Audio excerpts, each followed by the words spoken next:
I still can't believe that this story happened in the way that it did. Whenever I retell it, it gives even me chills.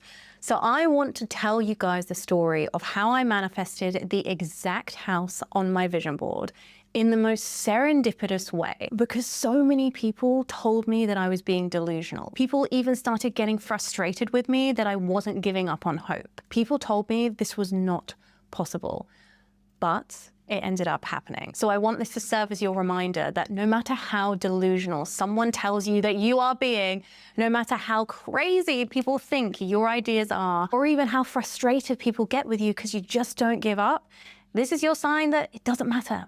No one is meant to get it but you. We are magical beings. The world is a magical place. We have this ability to co-create anything that we desire. And the only limitation that we have is that which we place on ourselves. And a lot of the time that comes from the opinions of the people around us that say that it's not possible, that it's too big, that it's too delusional, it's too out there, and it puts a cap on what we think is possible. But I'm here to remind you that real world magic exists.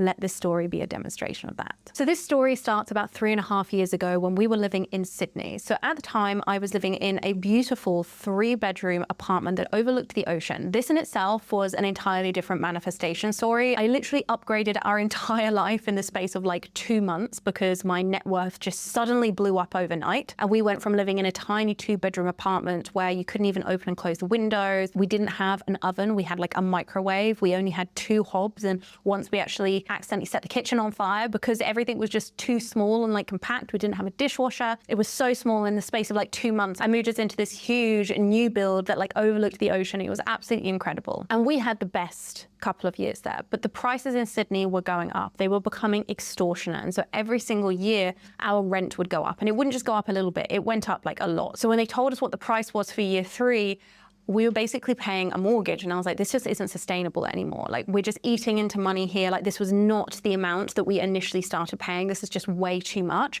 We need to move. And at the time I was the breadwinner, so all of this financial pressure was like coming onto me, and I was just starting to feel really trapped. I was like, we need to downsize, or we need to just do something else. Like, I can't be in this situation anymore. It's really stressing me out.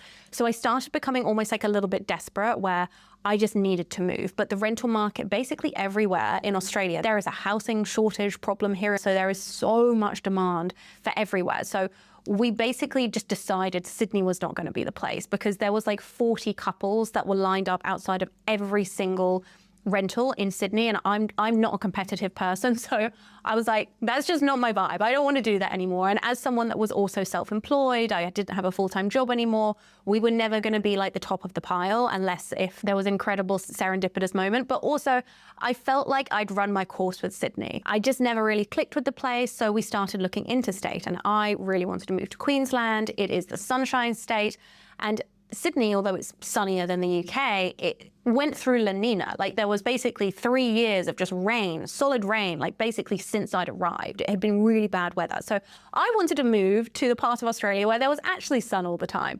So I placed this offer to my partner. I was like, I think we should move here. So we started actually looking to rent, first of all, in the Sunshine Coast. The name says it all. It was just incredible, like beautiful beaches, so much warmer than we had like experienced prior. So I was flying in every couple of months basically to go and have a look at other places and other rentals.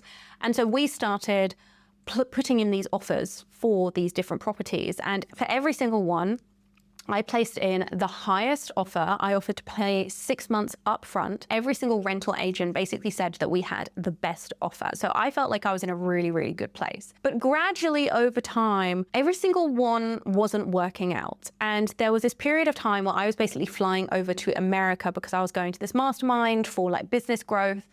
And I was in America on a different time zone, and time just felt like it was like stretching, because all I was doing was like thinking of like, are we going to get these properties? Are we going to move? Is this stressful situation going to be removed from me? Do I have to keep on paying like a huge amount of money every single time, where I'm literally just giving money away at this point? And it just made me realize how slow the Sunshine Coast was, because usually if you apply somewhere in the Gold Coast or pretty much anywhere else in Australia, you will get an answer, whether it's been successful, within a couple of days.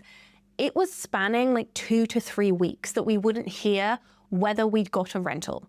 a rental. This isn't even like buying a place. This is a rental place. 2 to 3 weeks is like crazy. We'd apply to all these places and we just weren't hearing from them for ages, which started getting us clicking like, maybe Sunshine Coast is a little bit slow for us because we are very fast people. Like we like to move really fast and it's a little bit sleepier there. Like a lot of people go there to retire. Like it is an incredible place, but it's probably ultimately somewhere we'd want to end up when we had like a family and we were a little bit more settled in life and we weren't still wanting to be in the hustle and bustle of everything. But we still wanted to get some of these places just to move us into state and like get us out of Sydney, get us out of this property. And I remember being in America and every single morning I would go to a spin class because I'd spent the night so anxious that we didn't have this place. And I'd go to the spin class to blow our steam and I'd like pray that by the time I'd got out, we would get an email that we would have got one of these places. And I was like visualizing it in my mind. And I was so hopeful. And every single time I'd come out and we still wouldn't have heard. And every day I would just like cry for like 5 minutes. I'd be like, why is this so hard? Like, what is this trying to teach me? I don't understand. I don't understand what's showing me. This is where you can only connect the dots looking backwards, right? I wouldn't be here telling you this story if there wasn't a reason to the pain that I was in, but it just felt so prominent at the time. And there was this one night where I was getting to the stage where I was like, something has to change. Like, we've just got to hear. So I was in the Airbnb that I was in and I created this manifestation circle. I'd bought all of my crystals, I bought my tarot cards. I'm certified in shamanic practitioners, so I know how to call in the 4 directions and create a really strong like manifestation circle. So I like spent a whole evening doing this manifestation circle, like getting in to this like trance-like state and calling in my spiritual team, placing like this order with the universe, visualizing it, getting into these expanded emotions. And I was like, yeah, that felt really, really good. And I literally woke up the next day and I did get a response. But the response was that we didn't get it. We didn't get any of them. And it was so frustrating. Like every single one, when we got a message, I was just talking to my partner and I was like, why is this happening? Like we have the best offer. Everyone's told us we have the best offer. At this point, this is just rude. Like this feels personal almost. Like why are we not getting any of these? I don't understand. And so I flew back from America and I was so defeated. I was so frustrated. And I was like crying on the flight home, just being like, oh, I'm going back to like stress and pressure. And I'm such like a person when my location feels off on a Taurus moon, it really affects everything. And so it felt like I was going back almost into this cave energetically where everything felt really low down and it felt like I just couldn't get out of it. That's what it felt like entering into. Even though it was a beautiful place, that's what it felt like entering into it. So I arrived back home and the next day I had a meeting with my wealth advisor and I thought we were just going to be talking about, you know, overall, like what my business was doing and what we were going to be projecting. But he came to me and he had an idea. He was like, hi, I don't know whether you've thought about potentially getting a mortgage, but we actually think that we can get you one. And the reason that I hadn't thought about it before was because my business prior had actually been based in the UK. So I had all of my taxes, all of my records were UK based. And I only actually had a year of like data for the Australian government to base a mortgage on. I only had a year. And usually you need 2 years in order to like qualify for a mortgage. But my wealth advisor basically said that he knew someone that would work with entrepreneurs that were in these sort of situations because I'd had a really high year. It had been our first 7-figure cash year. So I had a lot of cash that was in the business. The numbers were looking really, really good. And they were like, now is the time to act. Like, we can get you a mortgage with just 1 year of financial, but we want to move fast so that we can like use this year. So suddenly it all started to make sense. I was like, oh, okay, maybe the universe was actually redirecting us because we were never meant to be in any of these houses. We were actually meant to buy.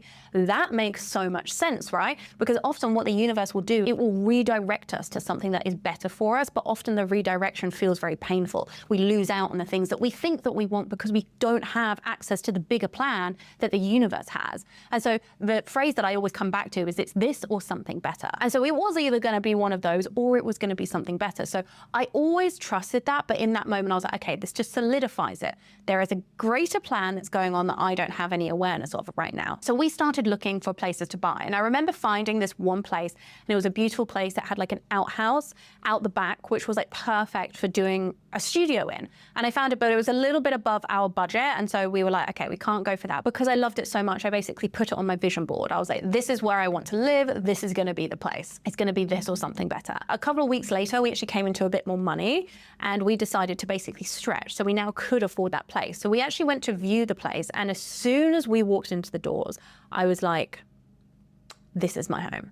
This is my home. You know, when you just get that feeling and it's like you've been there before, it's like a homely feeling. It just feels safe. It feels right. It's like you've walked through the halls 100 times, but you don't understand how you could have walked through the halls 100 times. It just felt so familiar. It felt like it was already my home. Like we walked out into the back garden area and there's like this little elevated area where you can stand and peer over like the garden. And me and my partner, we just stood over it and we were looking over the garden and I was like, I just feel like this is where we're going to have kids. And like, I could like imagine the kids playing in the garden and it just felt like it was mine. And I was like, Tom, I looked him in the eyes. I was like, this is our home. I don't know how it's our home, but this is our home. And he just fully agreed with me. We both felt the feelings of just like magic. Like, we've been here before. I don't know how, but like we have a memory. We have a connection with this house. I was so excited. I was like, this is it, this is it. So we went home, we told our buyer's agent, we were like, we are so excited. Like he gave us all the strategy, like how are we going to do this? What kind of offer are we going to put in? We heard that the buyers, they were just ready to move. They weren't like looking to get really competitive about anything. They were just wanted like an offer. So we spoke about what we thought was the best offer that we could do whilst being within our budget.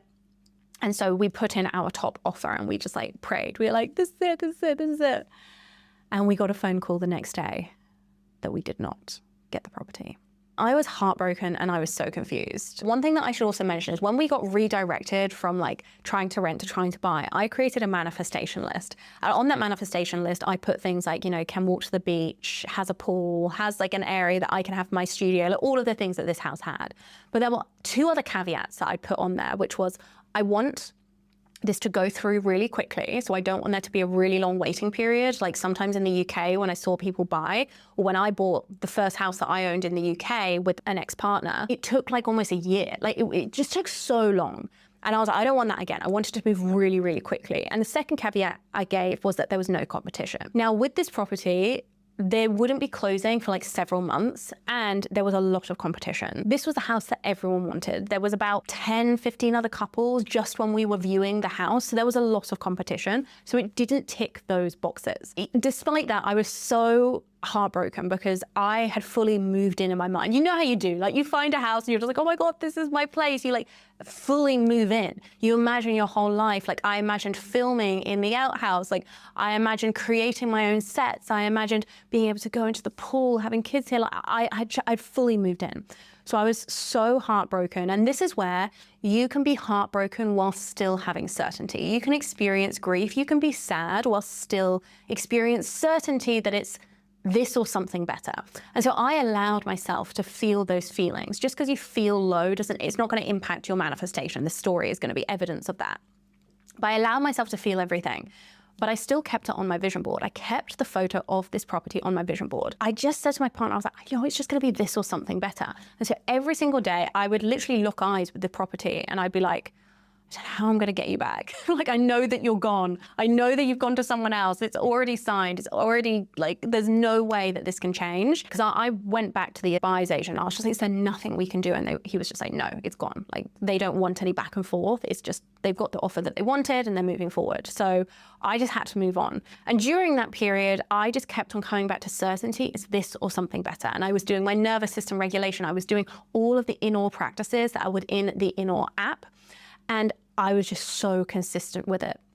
And I surrendered to the fact that I trust that there is something better and we're probably being redirected and there's going to be a better house and I don't know what it's going to be, but I trust that it's going to happen. So we were going along our way and we had another Christmas in the property that we were in and I was just like, I really thought that we would have moved by now. Like it's been a year that we've been looking at this point and I'm frustrated that we're not moving yet, but I surrender that it's going to happen at some stage. Come January, and I am actually filming some of the content for a new manifestation membership that I was creating, which happens to be in our app. And I get a phone call when I come out of one of the recording sessions, and it's our buyer's agent, and he says, I have some really good news for you. The house that you love has come back on the market. If you can match the price, they're coming straight to you. So no competition. I wrote that down. He was like, the only caveat is you have to move in a month. So not only is there no competition, but also we've got to move quickly. The two other caveats that I said that I wanted on top of the entire list of things that I said that this house ticked, it came straight back to us. I called Tom so frantically. He was actually really sick because he'd just come back from this like holiday in America. It wasn't really a holiday, it was like a work thing, and he was so sick. And I called him 8 times on the way back. I was like speeding back, like thinking that if I didn't reply in like 30 minutes, the offers was gonna go. And I got back and I barged in through the door, and he's like asleep, bless him. And I'm frantic, my eyes are wide, and I've got this big smile on my face. I was like, why have you been ignoring me? He was like, I'm so sick. And I was like, I'm so sorry, but this is urgent. So he's like trying to get his head into the conversation. And I'm like, we just have to match the price. And I will say this was, I guess, another caveat. The price difference between what we'd offered and where they wanted the price to be was quite large. And we did have a couple of serious conversations where we were like, can we actually afford this? Is this going to stretch us too much? What do we think? And ultimately, we came to the decision that the universe is clearly supporting us here. And why don't we just trust it? And one other caveat that I'm going to make, I'm going to do another little pivot here. When we also decided that we were going to purchase a house instead of rent, we did a mushroom journey. And every so often we do a little mushroom journey. We put our blindfolds on, we put headphones in, and we go on a spiritual journey. And my intention then was to understand why the house thing was so difficult. And so I fully got all of these messages of just like, you know, you'll understand in the future, we're not allowed to tell you. But one being that came through to me, and I always get these beings that come through on these mushroom journey, was gnomes. And there was this energy of like gnome energy. And I'd never connected with gnomes before. I was like, why are the gnomes visiting me?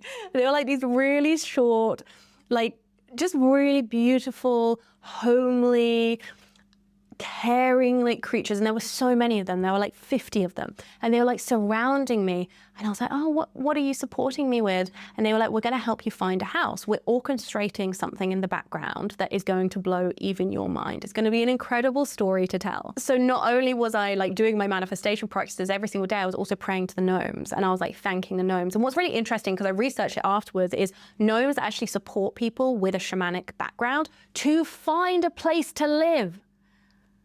You can't make this stuff up. Research it, research it. If a gnome comes to you, gnomes are literally known to help you to like settle into like a home, to find your space, to find like your grounding, to find a base, to help you to ground. But they also really help people with like a shamanic background. And I have done shamanic practitioner training. So like there was a real synergy there. So every single day I'm like praying to these gnomes. I'm like, thank you, gnomes. I don't know how you're helping us. So that also, I know it sounds weird, but it also helped our decision to decide to go forward with this property, even though we didn't have the money, because I just feel like something's being orchestrated behind the scenes. And I trust that the money is going to come to us in some way. I can't explain how I know. This is like a clear cognizance. I just know, because why would the gnomes have come to me and said that in the most like crazy way? I just feel like we're going to have to trust here. So it was a very big edge for us. And this is where with manifestations, sometimes you're going to have to face discomfort. You're sometimes going to have to take a scary step forward that doesn't logically maybe make sense or doesn't feel quite safe enough. But sometimes in order to get what you want, you have to push yourself outside of the comfort zone, because then it expands your capacity so that you can hold more light, so you can hold more wealth. And so we just decided to go through with it. And we were like, yep. And we had actually found a property that we had wanted to buy maybe like 2 weeks prior. And ultimately we decided not to go through with it. But what it did do was it forced us to get all of our finances in order. So we had our deposit literally there because 2 weeks prior we'd done it for another house. And because they wanted to move so quickly, we needed all of the money to be circulated in the account within like 2 days. And we already had it. And it had taken us maybe about a week to get all of that money together. So like if we hadn't organized all of that money, literally like the 2 weeks prior, we wouldn't have had the deposit in the time frame that we needed in order to make this happen. So again, like just so many things that just came together to sandwich on top of each other to be like, no, this is the right thing. So we said yes to it. And then we had a month. So we'd been like, okay, we're going to do this.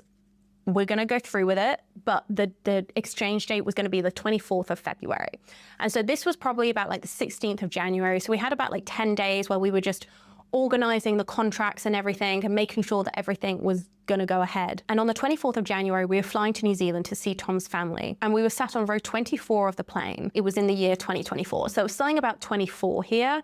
And my mum's birthday is on the 24th. So often I see the 24th as like a sign for me that something's going to happen, like a portal is going to happen, or 1717, which is my dad's number, that's his birthday. And so I knew that something was happening here. And I think we actually landed at like 24 past the hour. And I checked my phone, and one of the first emails that I saw was a message from one of the companies that I have investment in. And they basically had come to us saying that we could draw down from the investments a certain amount.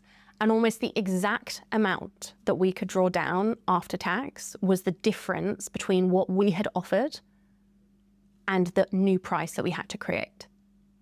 And it happened on the 24th. The second email that I got on that day after that was that the contract had been confirmed and gone through. So we had bought the house about 20 minutes after we got confirmation that we had this extra money, all on the 24th. I can't explain anything but this period feeling like I was in a vortex. That's what it felt like. I remember saying to my partner, I was getting off the plane, I was like, something weird is happening here. I feel like I'm in like this portal, like everything's landing on this day. And I know that the gnomes are like guiding this right now. And it feels just so crazy that this is happening. Not only are we moving into the exact house that was on my vision board, which I will say, when it was on my vision board, and it had been like 4-5 months between like when we not got it and actually got it, my partner was getting frustrated with me. He was like, you should just take this off your vision board. Like, why do you still have it? Like, it's creating pain for both of us to look at it. And I was so delusional in like my belief that something was going to happen. I was like, I just trust that it's going to come back to us somehow. I can't explain it. I don't know what it is, but I just feel like it's mine. I just feel like it's mine, and I don't know what that's about. And so everyone told me, this is not possible. It's not going to come back. It's gone. Move on. You need to move on. There were so many conversations like that. And I just didn't. I just kept trust, but I wasn't like fixed on it. I was like, it's this or something better. But I trusted it was going to come back to me, and then all of this unfolds. This is when I say like the serendipitous moments that blow even my mind. To receive that email where you get the exact amount, which is the difference pretty much for the purchase that you're buying, and then the purchase of that property to come through like 20 minutes later, it's mind-blowing. It's so confronting. Anyway, so we signed that on the 24th, and then we were moving in on the 24th of February, exactly 1 month later.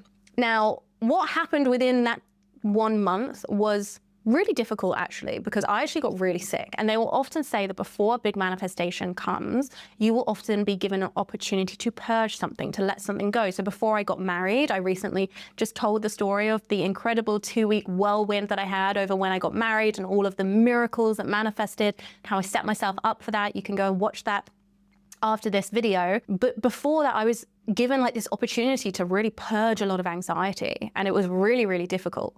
And this was a really big manifestation. Like, we were moving, I was becoming a homeowner. I had a lot of stuff about being a homeowner that started coming up, and I actually got really sick. So for about 3 weeks of that month, I first of all had like this chest pain that I actually ended up getting like a CT for in the hospital. There was no sign of what it could be. Like, I was completely healthy. And then I started getting this nausea that was just coming, and I kept on like throwing up really randomly. And it was just constant for 3 weeks. I was just sick, and I was just like purging. Like, there is no better way to purge than to throw something up. You were literally clearing out stagnant energy from your body. And so I was just going through this, I was surrendering to it. And we ended up getting these delivery people that took all of our furniture to this house, and we literally then unpacked it the same day. And it's like a 14 to 16 hour journey, I think, from Sydney to Gold Coast. Don't quote me on that. I actually can't remember how long it was. But it was a long way. It was a long way. And we literally got here, and then they wanted to unpack it straight away. So we literally loaded everything up, drove the entire way, and unpacked it all in the space of 24 hours. And so by the time we got there, I was so sick. We'd like driven with our animals in the car. My cat had like pissed on me whilst we were in the car. So the whole car stank of cat piss. And I was like catatonic because I was so nauseous. I literally got there, I threw up pretty much as soon as we got back. And then I had this moment the next day when I woke up where I was like, what have we done? Why have we moved here? Because it was so big. It was like such like a shock to my nervous system to be in such a big house. And because I was so sick, like walking from my bedroom to like the main kitchen felt like I was walking for so long. And I was like, oh my God, what have I done? But I just allowed all of these feelings to like come through me. And literally one day later, I was completely healthy again. All of the sickness had gone and I was starting to like ground myself down. And here I am in this studio that I have built in the outhouse of the property that was on my vision board that everyone told me I should just let go of, that there is no possibility that this will come back. And I'm sat in it right now. I'm sat in my outhouse. This is a studio that I created out the back. This is my work office. This is my workspace. This is my safe haven. This is my creativity space. And everyone told me it couldn't happen, but it did. So let this be a lesson that whatever you want, there is always a bigger force at play that is organizing something behind the scenes that you can't even imagine. If I had got frustrated and gone into victim this whole time, I guarantee I wouldn't be sat in this house right now. If I had allowed all of those step backs to just knock the wind out of my sails, or if I tried to continue forcing all of those avenues and kept on trying to apply for places in Sunshine Coast, when the experience that I had with everything moving really slowly in Sunshine Coast, that gave me context that actually Sunshine Coast is too slow. I need to be in the Gold Coast. If we had got any of those places in Sunshine Coast, we wouldn't be sat in this house that I believe is meant for us. I believe the reason that I walked through this house and I knew that it was mine is because I was remembering the future. I was tuned into the future version that is happening right now. All of our futures are happening right now, the past and the future. They don't exist. It's just now.